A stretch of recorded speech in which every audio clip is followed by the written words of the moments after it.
In Germany and Switzerland, dishes include melted cheese, such as raclette or cheese fondue, are popular social meals on New Year's Eve.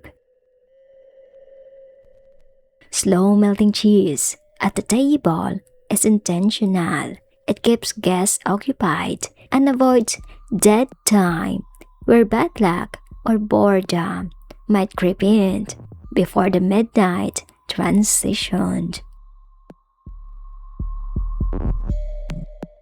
But unfortunately, for the man living alone in his apartment, ended up with the most embarrassing death.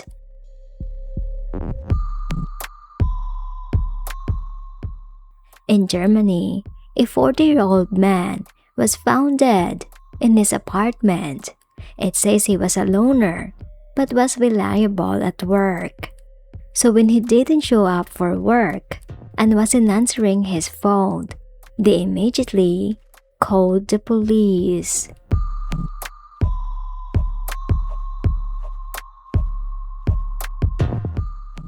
Upon arriving at the scene, the police had to forcefully unlock his apartment door.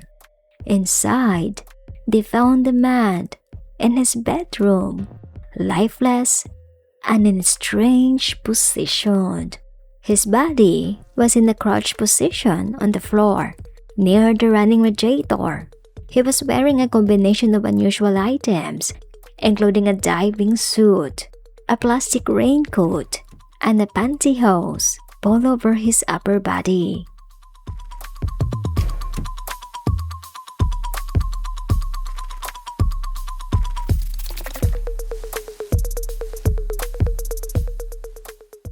The layer of clothing was very strange.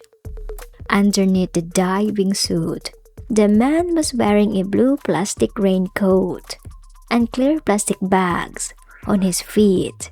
Under the plastic raincoat, the man was wearing tights and upper body tights, and a layer of cheese was discovered under the tights, covering the legs, upper torso, and his genitalia.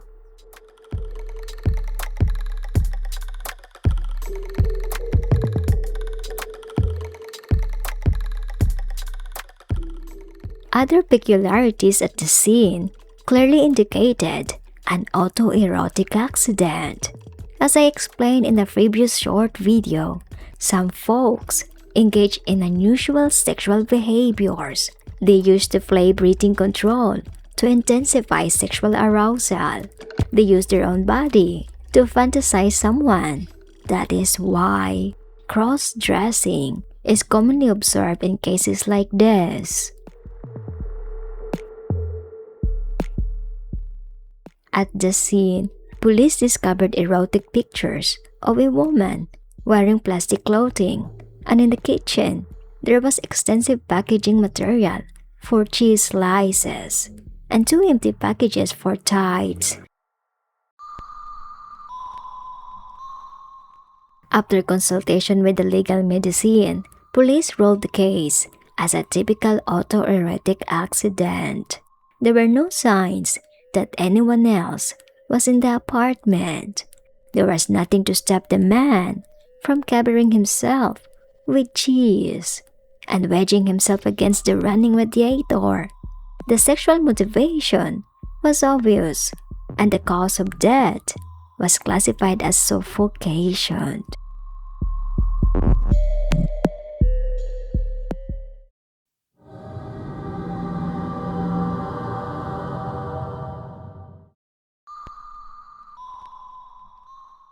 It was supposed to be a happy New Year's Day when a group of families decided to have an outing at nearby stream. It says the stream was located in mountainous part of North Cotabato, Philippines, when king cobras are commonly spotted. Various sources online indicate that their breeding season occurs from January to April, a period during which they exhibit highly aggressive behavior.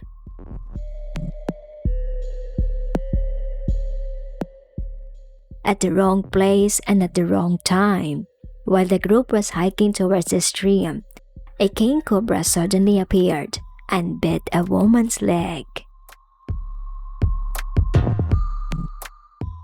Driven by frustration, they bludgeoned the cobra to death, thinking it would prevent it from attacking the others. Keep in mind that a single bite from a cobra can deliver a little dose of venom, with death potentially occurring in as little as 30 minutes. Immediate antivenom is a must.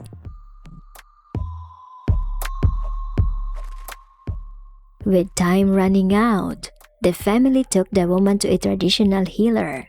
However, the healer refused to treat her and urged them to go to the hospital instead.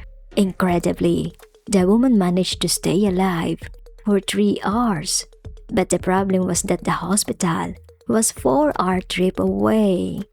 She was declared dead on arrival.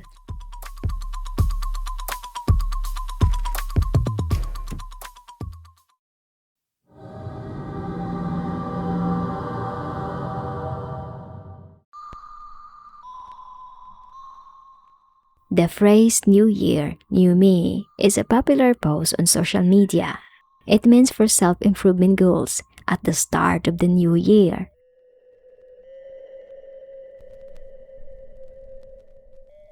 But for the foolish man, living alone with his controlling father, instead of a typical New Year, New Me, but for him, it's New Me, I'm the pop now. It happened in 1999 when a 26-year-old son unalived his father, cut his face off, and wore it for days. It says the father was mentally abusive. He pressured him to study medicine, but after 1 year of the course, he dropped out. Then he made him study psychology. Again, he failed to meet his expectations and dropped out after 3 years. He ended up living with his father and was fed up by his day-to-day gaslight, leading him to commit a brutal crime. The son testified that he planned the details of the murder and prepared the tools in the cellar, and that the murder was to be a work of art. According to the son, that his father's life was immoral and that he and his father settled in Poland after fleeing from family revenge due to the fact that in the old country in Russia, he had seduced a girl 30 years his junior and a daughter of his own friend. He left his mother and sister penniless, and despite the fact that he himself was quite wealthy, he took no interest in their welfare and offered no assistance, explaining to police on why he cut off his father's head, since the head was guilty of everything.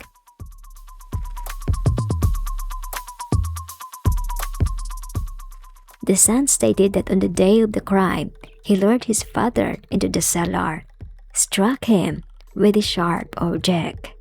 He then hung the headless body like an upside-down crucifix, and according to him, the head of this kind of scoundrel should not hang, even on Devil's Cross.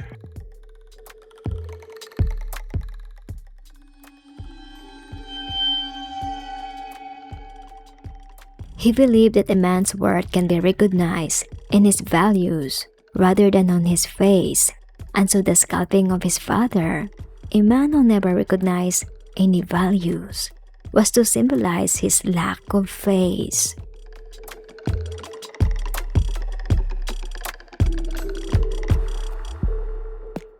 He then preserved the skull face using salt and threw his father's skull in the garden. According to the psychiatrist, the son was diagnosed as having a borderline schizoid personality.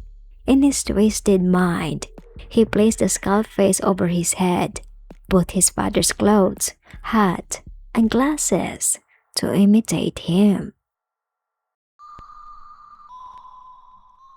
Even more disturbing, when his 82-year-old grandfather came by, he started a conversation with him, pretending to be his father.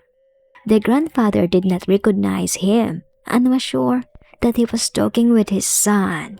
After a while, they even had breakfast together. But eventually, the grandfather noticed the unnatural voice of his grandson, and he investigated the house and found the body of his 52-year-old son and immediately called the police.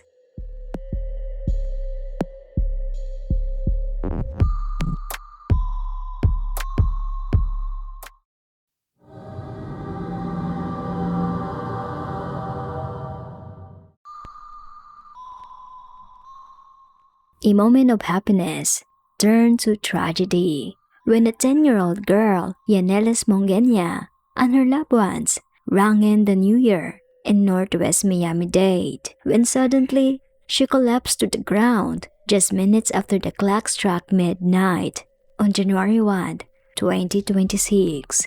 A family video shows the girl waving sparklers like any kid would do on New Year's Eve, just moments before her family saw her collapse at around 12:04 a.m.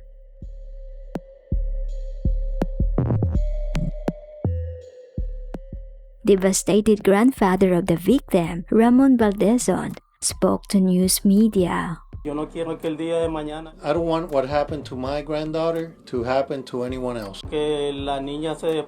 All of a sudden, she fell down. I cannot stand to go into the house and not see her again.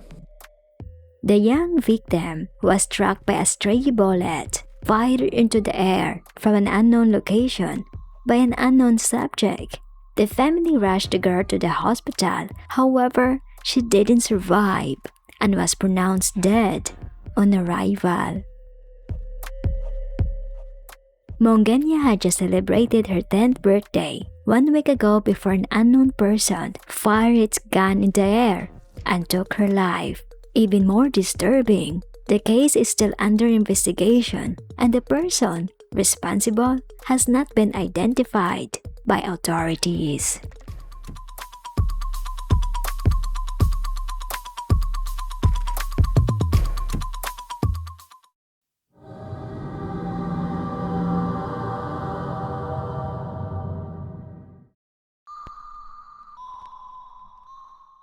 On New Year's Eve, people around the world embrace superstitious beliefs to attract good fortune, whether it's eating 12 grapes, tucking a coin in your shoe, or wearing polka dots, and etc.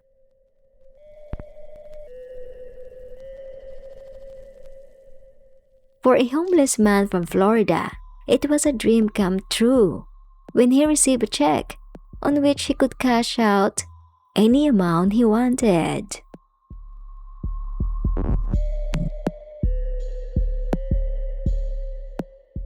In one of the most bizarre incidents in Florida, a man whose name Jeff Waters was reportedly walked into a Jacksonville, Florida Bank of America and attempted to cash a check for $368 billion.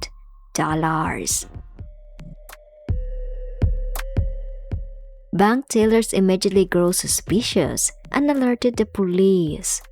During questioning, Waters insisted he was innocent and that a homeless man named Tito sold him the blank check for $100.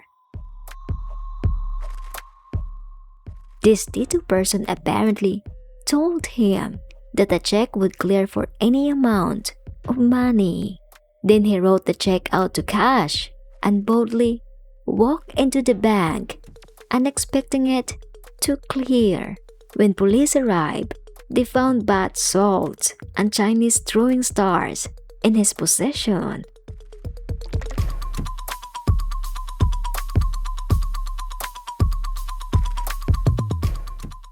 Waters told the police that he wanted the billions to start an Italian restaurant. Despite the absurd plan, Waters had big dreams. For the money, he wanted to build an 18 million square foot underwater restaurant capable of seating 30 million people at once and complete with views of sharks swimming by.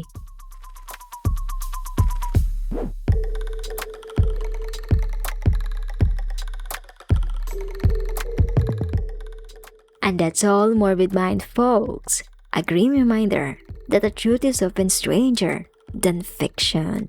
I hope you enjoyed this dose of dark reality. Until next time, stay safe and stay sane.